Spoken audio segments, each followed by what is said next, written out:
Module de chauffage à induction. Montage final. Alors voici la bête. Notre nouvelle bobine d'induction pour les premiers tests de ce nouveau module.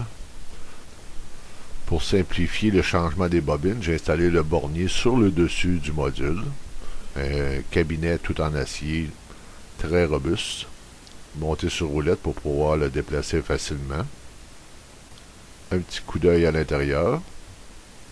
La partie du haut, c'est notre module d'induction.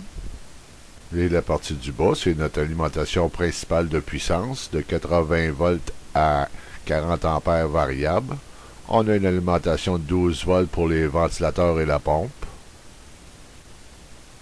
Un récipient de 8 litres d'eau muni d'une pompe diesel 12 volts pour refroidir la bobine de travail.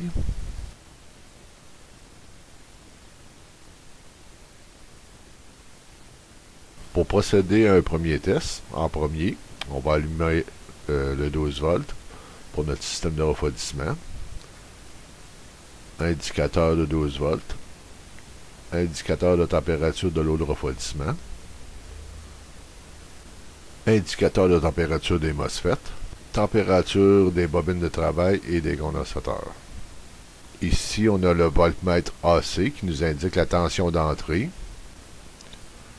Notre meter nous indiquant la puissance, le voltage, l'ampérage, le wattage de la puissance de sortie DC.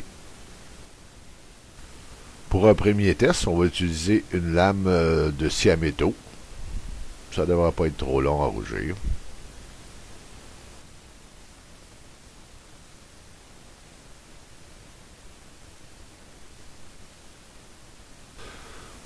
Avec cette lame, présentement, on est à 473 watts.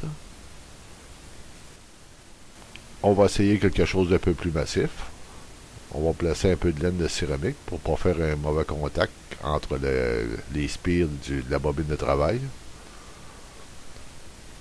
C'est un couvert de cafetière italienne en stainless. C'était. On est prêt à démarrer l'expérience. J'allume l'alimentation principale.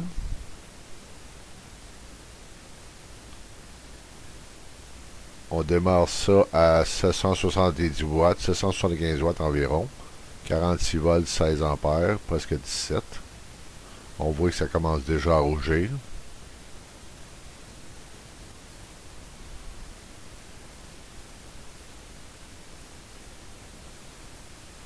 On va tasser un petit peu la laine pour mieux voir. C'est chaud.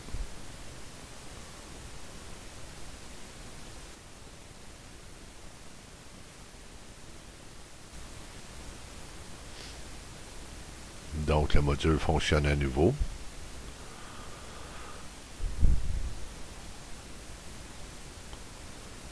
Pourquoi une bobine dans cette forme-là?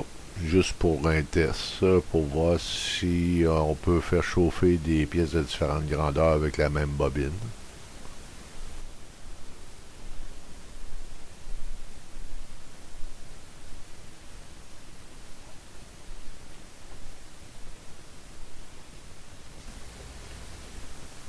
Les condensateurs 26,7 degrés, les bobines d'induction 28 degrés, les MOSFET entre 26 et 27 degrés, température de l'eau à 19,7.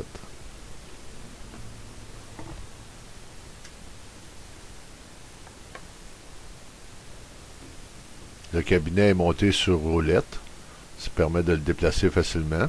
Étant donné la taille du transformateur assez massif et très pesant, ça facilite son déplacement.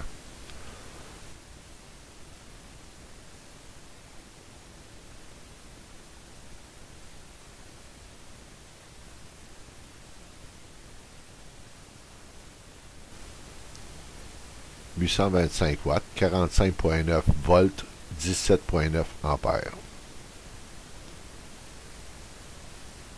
On arrête l'expérience.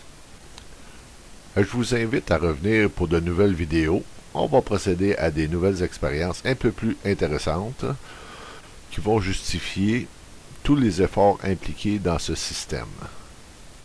c'est un rendez-vous. Je vous dis à bientôt. Merci de votre attention.